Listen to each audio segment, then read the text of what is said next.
Nos acompaña el doctor Josué Tinoco de la Universidad Autónoma Metropolitana de México. El doctor Josué hace parte, como hemos mencionado, del equipo de esta agenda. Un momento, por favor. El doctor Josué nos trae la intervención El sinuoso camino de la psicología social en México. El doctor Josué es un destacado académico de la Universidad Autónoma Metropolitana en México, es profesor investigador titular de tiempo completo de la Universidad Autónoma Metropolitana. Su formación académica pues está caracterizada por un doctorado en investigación psicológica de la Universidad Iberoamericana con mención honorífica. Ha recibido varios reconocimientos, incluyendo el galardón de honor. Ha publicado varios trabajos en el campo de la psicología, incluyendo investigaciones sobre factores psicológicos de riesgo y estilos de afrontamiento en pacientes con y sin trastornos crónicos. Damos paso al doctor Josué Tinoco desde México. Bienvenido y muchas gracias, doctor, por aceptar la invitación. Al contrario, muchísimas gracias a todo el equipo, a los coordinadores del trabajo, de la obra, doctora Yuli, muchas gracias. Y bueno, comenzamos con esta parte. Agradezco que me apoyen con la presentación. Vamos a la siguiente página, por favor. Esta parte de, como ya han mencionado, hay un recorrido histórico que todas las diferentes universidades y colegas que han participado hemos visto, trabajado. En nuestro caso, aunque formalmente podríamos ubicar la aparición de la psicología como disciplina o como curso de estudio hacia 1897, va un poco más atrás, pero formaba parte de los contenidos de lógica y moral. Se ubicaba a la psicología en México como parte de un proceso donde ayudaba a formar y educar en la normalidad de los comportamientos. Cuando llega Ezequiel Chávez y Plotino Rodacanati un poco antes plantean justamente la incorporación de un curso sobre psicología, Ezequiel Chávez desde el primer momento plantea que sea un curso de psicología experimental. Así le llamó ese título, así quedó constatado, registrado en los diarios de debates de aquellos años, lo cual justamente señala el aporte y separarlo más de la parte filosófica y acercarlo más a la parte de investigación. Siguió habiendo psicología en otros espacios, estaba la Escuela Nacional Preparatoria, estaba la Escuela Superior de Maestros, pero también se creó en 1910 la Escuela Nacional, adelante por favor, la Escuela Nacional de Altos Estudios y la Universidad Nacional de México. En estas dos instancias, pero en concreto en la ENAE, se va a plantear justamente un acercamiento, una disciplina de la psicología. Para ello, la que sigue por favor, se invita por parte de Chávez, por parte de aquella época, a el doctor Baldwin, James Mark Baldwin, para que imparta el primer curso de psicosociología. Una serie de visitas que va teniendo en la escuela preparatoria y posteriormente que imparte ya el curso de psicosociología como una forma justamente de atender los temas de relevancia psicológica y social. La siguiente, por favor. Es invitado y justamente lo que señala es una clase extraordinaria de psicología social, le llamó Pablo Valderrama. Para Baldwin y para Chávez se plantea justamente hacer esto porque hay toda una preocupación por las problemáticas sociales y por la cuestión de la situación social, que no es extraño a nuestro país, viene dado justamente decenas antes de años, cuando se va planteando el trabajo de análisis, hay una perspectiva de acercarnos desde el análisis de los pueblos, desde Boone, pero también desde otros autores que citamos en la obra que nos conjunta para esta ocasión. La siguiente, por favor. Aquí es una parte interesante que me voy a tener un poquito. El plan de estudios en aquel entonces, se empiezan a dar los cursos de psicosociología por parte de Baldwin, pero formalmente el plan de estudios se estructura hasta 1911. Y en ese momento, si nos fijamos bien, hay 3 cursos de psicología que se imparten en la ENAE. Psicología general, que se queda en el área de humanidades, psicología experimental en la sección física y ciencias naturales y psicosociología, que queda en la parte de ciencias sociales políticas. Es decir, psicología entonces tiene una perspectiva muy fuerte en ese momento que nos habla justamente de la importancia que estaban considerando. diferentes factores políticos, sociales, pero también temáticas que tienen que ver con la idea de la educación, van a originar un cambio que van a generar que la UEA que queda, el curso que queda a lo largo del tiempo, va a ser de la primera sección. Incluso, posteriormente, Ezequiel Chávez imparte el curso Ciencias de la Educación, Psicología, ya se conjuga justamente en una sola materia, en un solo curso, ambos aspectos. La siguiente, por favor.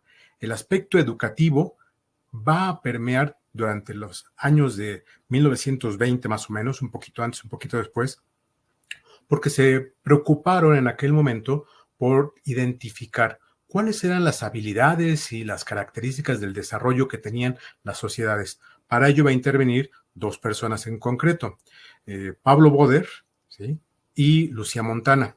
Posteriormente vamos a encontrar también a Guadalupe Zúñiga, Rafael Santamarina, pero Pablo Boder y Lucía Montana se empiezan a enfocar a estudiar qué define, qué características, qué habilidades mentales se tienen. Lucía Montana, por ejemplo, vino a México, invitada por parte de Ezequiel Chávez, para estudiar justamente el desarrollo mental en diferentes niños del país. Y se queda en México, después se vuelve profesora y se vincula con todo este grupo. Pero entonces en los 20 hay un interés por saber justamente identificar con instrumentos científicos cómo está nuestra población estudiantil. Entonces, la enseñanza de la psicología justamente se queda en la parte educativa y en las aplicaciones clínicas y psicométricas. La siguiente, por favor. Y en este punto es una perspectiva que he señalado, la parte educativa. Veníamos desde un estudio de psicología social, psicosociología. Llega la perspectiva de ciencias de la educación, la perspectiva educativa, la psicometría, y se vuelve un auge que tiene durante los 20 y los 30, en el cual la psicología en México se enfoca en desarrollar instrumentos o traducirlos y aplicarlos.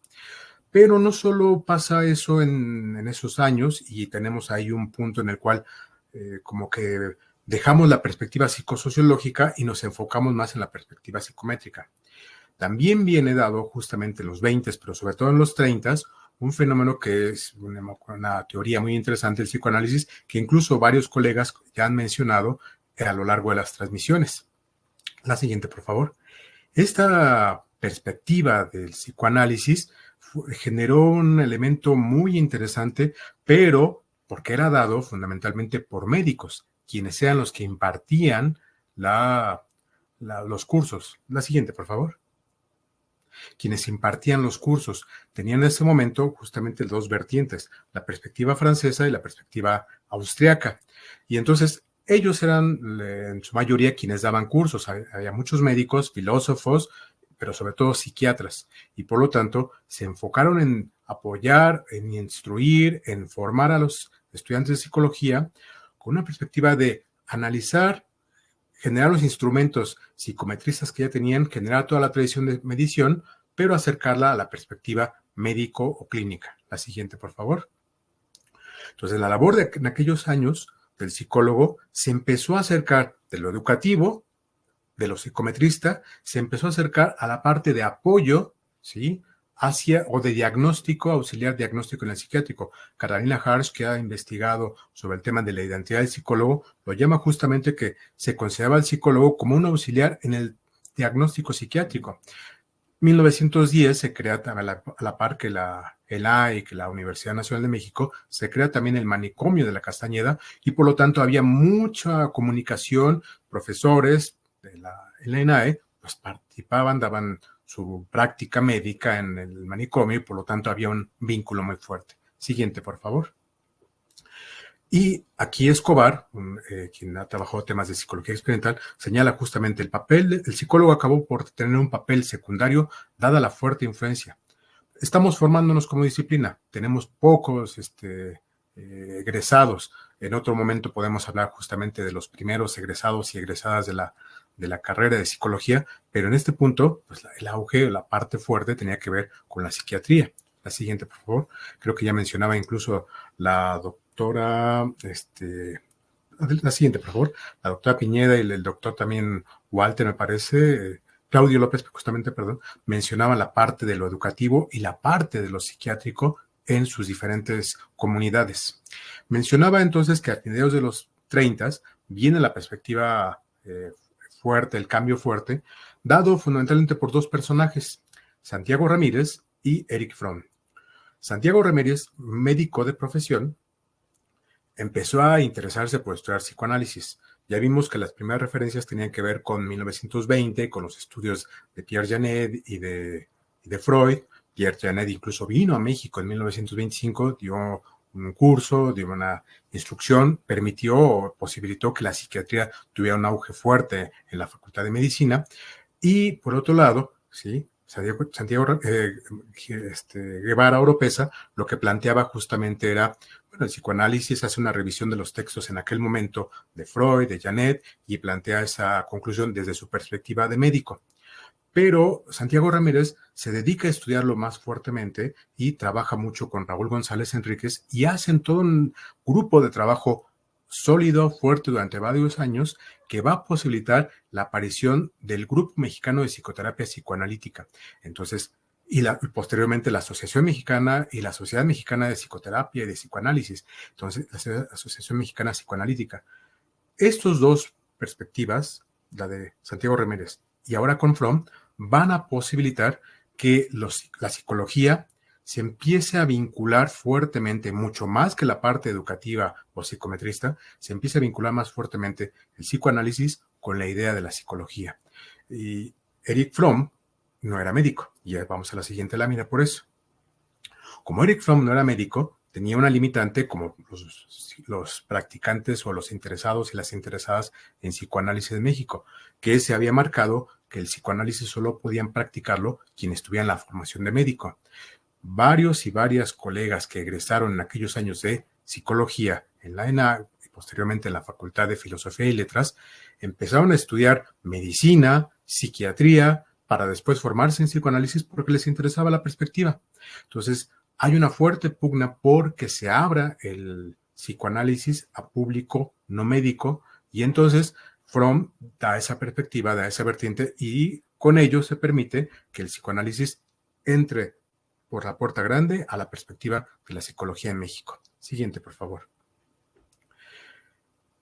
Y en este contexto, estamos hablando de 1937 con Santiago Ramírez, en el 45, en el 40-45 se va a Argentina a formarse, en el 45 regresa y empieza a dar los cursos en la Facultad de Filosofía y Letras, y ya para el 59 se va a generar el primer plan de estudios de nivel de licenciatura.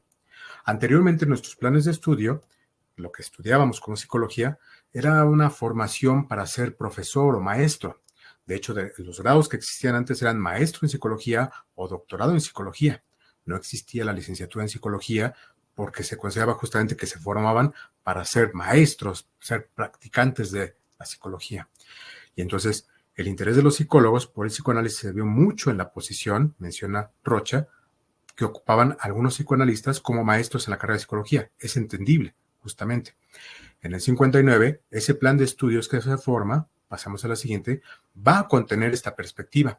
Aquí presento una pequeña tabla muy rápida, muy general, tratando de vincular no en concreto los nombres de los cursos, sino un poco la temática.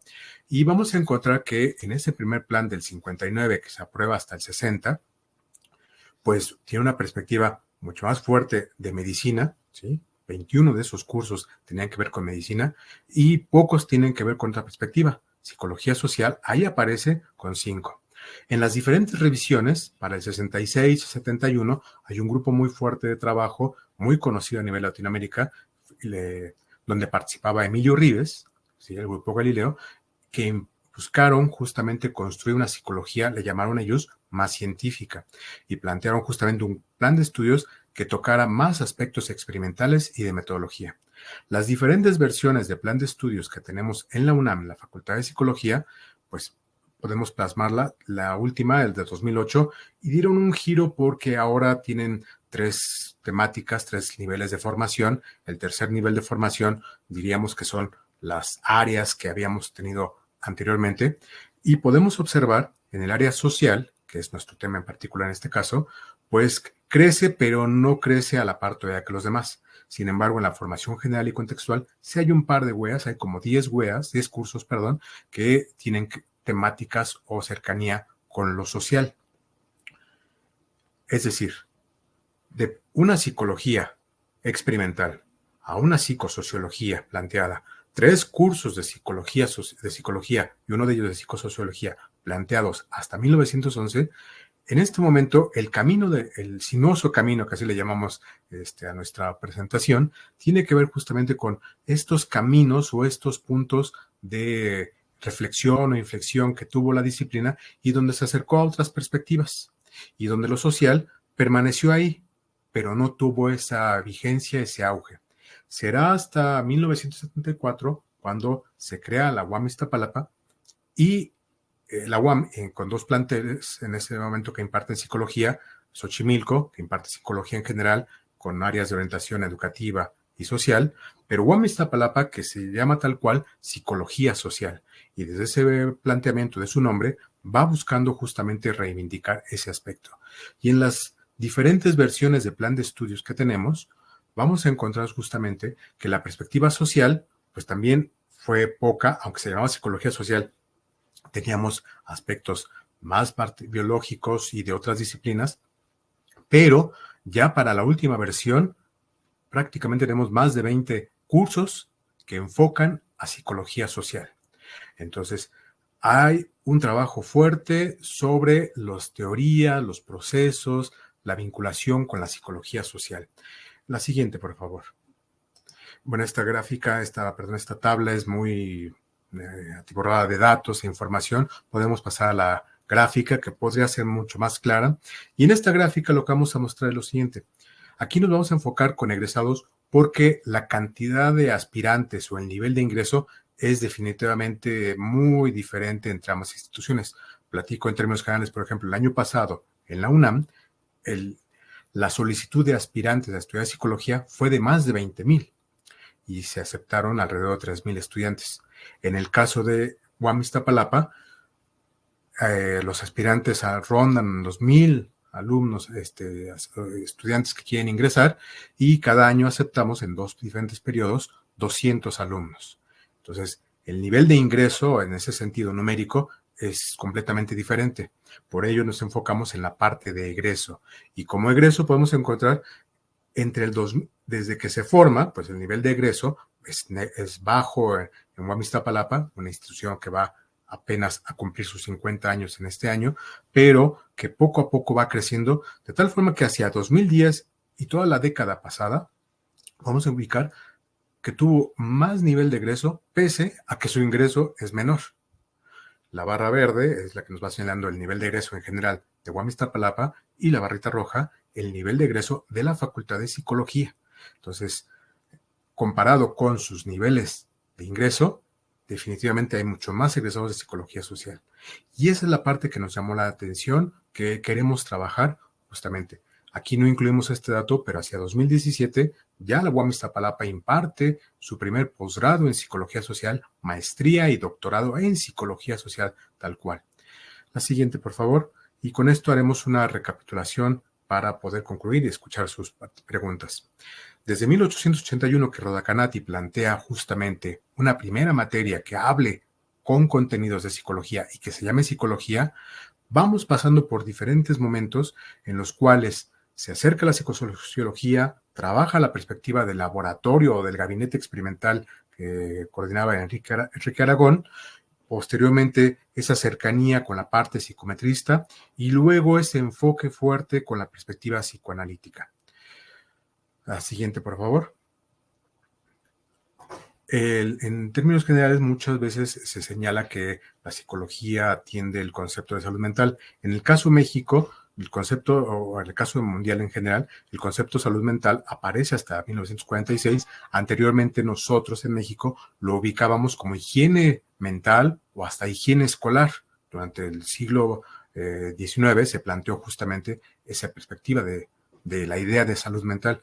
Es aquí que aparece el concepto de salud mental y se acerca y se vincula con perspectivas desde la medicina, porque justamente planteaban en los 20 los médicos y los psiquiatras ya se dedican justamente a estudiar la parte corporal, la parte de la salud mental, y los psicólogos van a venir a apoyarnos. Entonces, hay un aspecto fuerte en ese sentido, una carga o mejor dicho, una quita de la importancia y la responsabilidad y el alcance que tiene la psicología por dos perspectivas relacionadas que vinculan y piden justamente un trabajo de apoyo.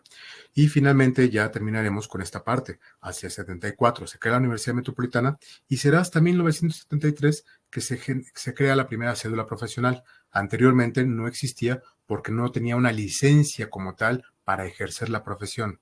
Sí participaba, pero es hasta 1973 que se otorga la primera licencia en psicología. Y creo que esta es mi última lámina. Muchas gracias. Muchas gracias, doctor Josué. Mil gracias por esta intervención en un contexto de la psicología social en México. Hemos tenido a lo largo de esta jornada algunas preguntas relacionadas con prácticas en psicología, con las prácticas formativas de nuestros estudiantes del pregrado. Yo puedo hacer como una transferencia porque hacia el campo de la psicología social hay algunos retos que usted pueda como compartirnos acerca del desempeño de los estudiantes de práctica en ese campo puntual de la psicología social. Hace 20 años, un poco más, fui coordinador de la licenciatura en psicología y nos preocupaba justamente esta perspectiva de hacer que los psicólogos tuvieran más prácticas, y eso originó esa revisión del plan de estudios que se implementa hacia 2020, 2021, 2022. Nuestro plan de estudios en esta versión justamente incluye 3 perspectivas de salida. Anteriormente teníamos un trabajo de investigación que era una tesina, no le llamamos tesis porque no hay una defensa ante un comité, ante un jurado, sino simplemente es un trabajo que lleva el rigor científico, pero no se defiende como una tesis. Pero en este plan de estudios, en esta versión, vamos enfocándonos hacia la perspectiva de una tesina, psicología comunitaria, intervención comunitaria y prácticas profesionales. Hay una preocupación justamente por la universidad, por acercarse y por tener darle herramientas, dotarle herramientas a nuestros egresados que les permitan insertarse en los diferentes campos.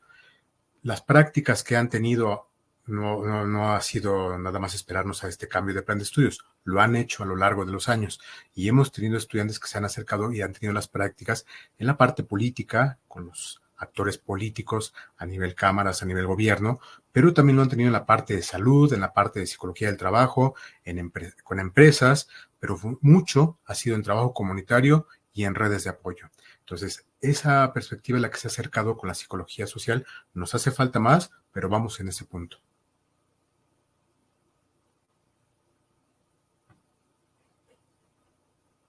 Muchas gracias, doctor Josué, por esta intervención nuevamente.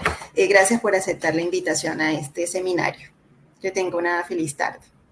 Muchas gracias. Agradezco a ustedes la invitación y a nombre de los colegas que participamos en esta ponencia, le damos las gracias. Hasta luego. Hasta luego. Gracias.